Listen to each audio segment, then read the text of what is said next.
Noted as a match helicopter and medium-range anti-submarine torpedo carrying helicopter. A distinctive whine coming there from the Rolls-Royce Nimbus 103 turbo shaft, giving just a little over 1,000 horsepower. Able to fly to a maximum of 193 kilometers, about 120 miles an hour, with a range of about 180 miles. Operated generally as a crew of one, but with its weapon systems would have had a crew of two as well, with an operator alongside. That's 5 seats altogether, but the rear seat designed also in that bulbous canopy to take a standard structure. Okay, so there they served industriously, particularly in conflicts such as the Falklands.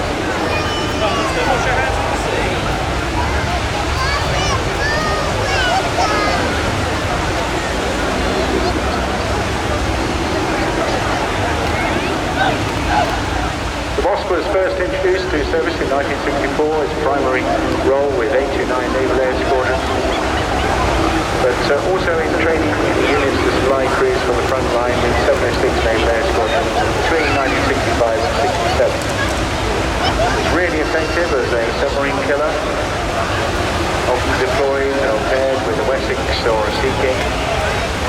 Occasionally with a Royal Air Force Nimrod, but it's a submarine hunter as well. And gradually replaced in the late 1970s with the introduction of the Westland Lynx, now superseded, of course, by the Wildcat.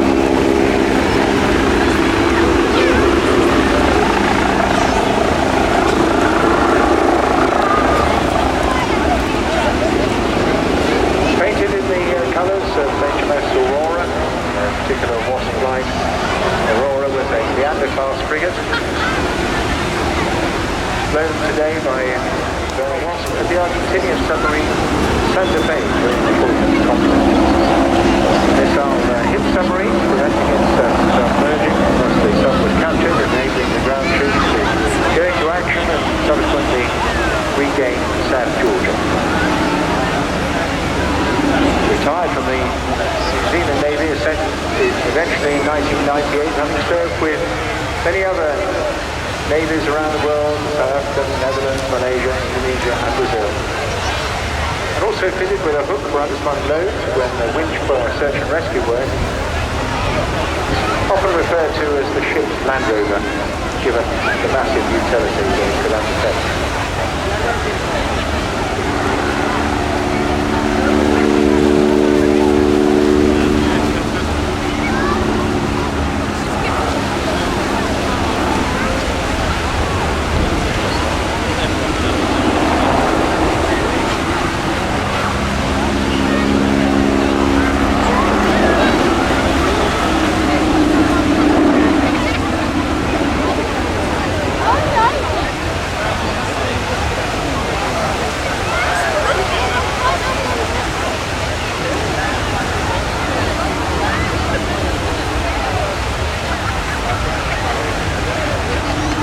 Carry the Mark 46 or the 44 torpedo depth charges, but also the SS-11, now an early missile, wire guided, required a lot of dexterity from the air crewman alongside the pilot to operate. Had to guide it all the way onto the target, and of course led to countless miles, literally kilometers worth of wire being left in the combat area.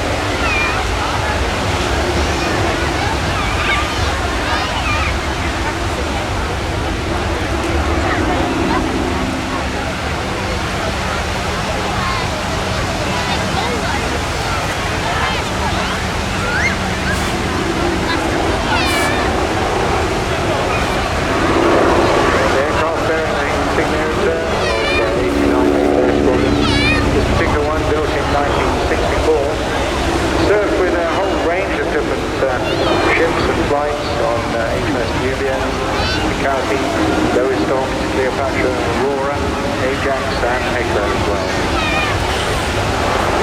Whilst being deployed in the Falkland Islands on the back of HMS Hecla, it had red crosses painted on it because it's deployed in the casualty evacuation war. Stellar moment, absolutely critical time as well. Did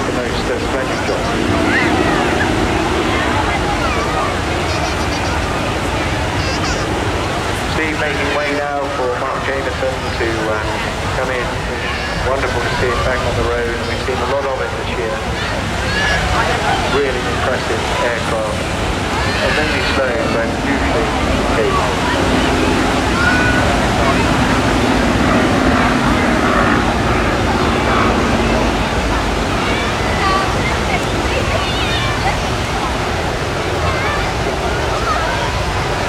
Key to the Battle of Atlantic and so many other activities as well. Between 1939 and 1945, the Swordfish saw active service afloat in the shore in every theatre of the war between the Atlantic and the Indian Ocean, the Equator and the Arctic Circle. But it was the Atlantic that this venerable, iconic biplane proved itself as one of the greatest aircraft in the history of naval air warfare, helping defeat the U-boat threat, dramatically stemming convoy losses, turning the tide of the war.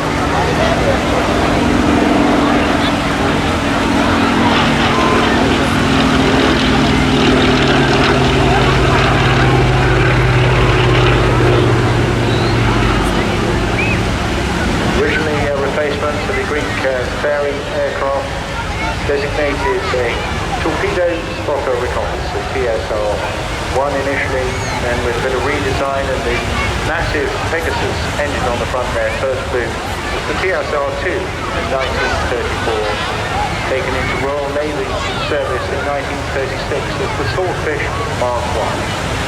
This the only remaining Mark I flying in the world.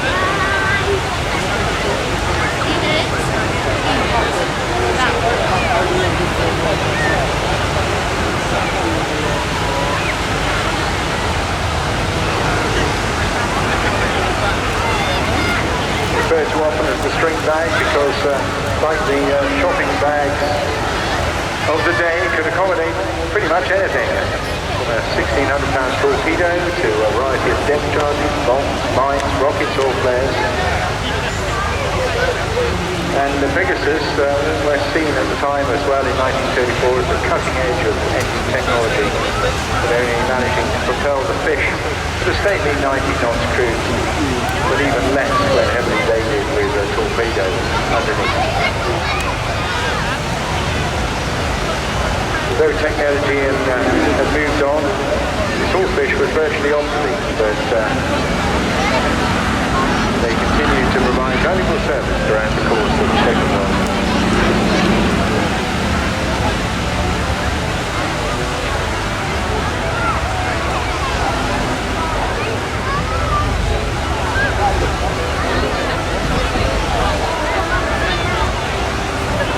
The Swordfish, of course, played such an important role in the Battle of Taranto, a naval mission of determination and bravery. 21 canvas-winged Swordfish took off from HMS Illustrious to carry out what was one of the most pivotal aerial attacks of the Second World War, sinking the Italian battle fleet at Taranto. Leaving the deck in radio silence without navigation lights to avoid detection, the Swordfish flew 170 miles through the night, dropped their torpedoes and bombs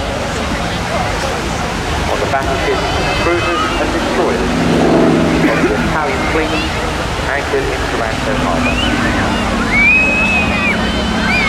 As the first wave of the Swordfish began their approach to the southwest, the flare carriers lit up the Italian ships, signalling the torpedo bombers to dive into the storm of ferocious anti-aircraft fire.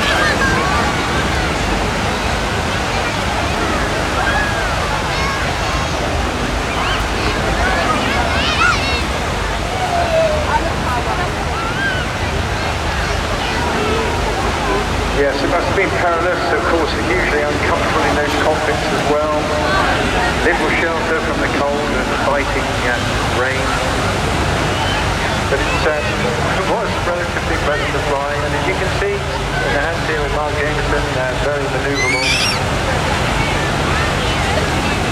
And it was that manoeuvrability that probably protects them in many ways, because it's very, very difficult for Navy gunners to offset this sort of aircraft. Very often with modern missiles, of course, it's relatively straightforward to engage enemy fighter aircraft, but coming back really, really slowly now. You can imagine what it must have been like, literally flat staying steady on course to get that all-important torpedo on and ready towards its target.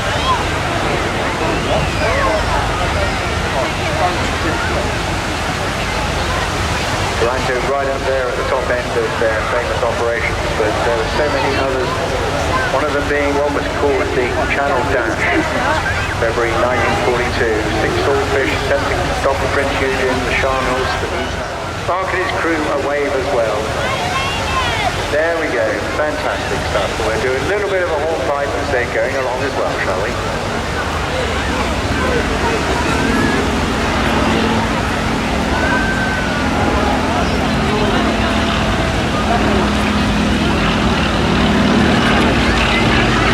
Stunning aircraft, just so impressive, really linking us to true aviation heritage and courage and endeavour as well.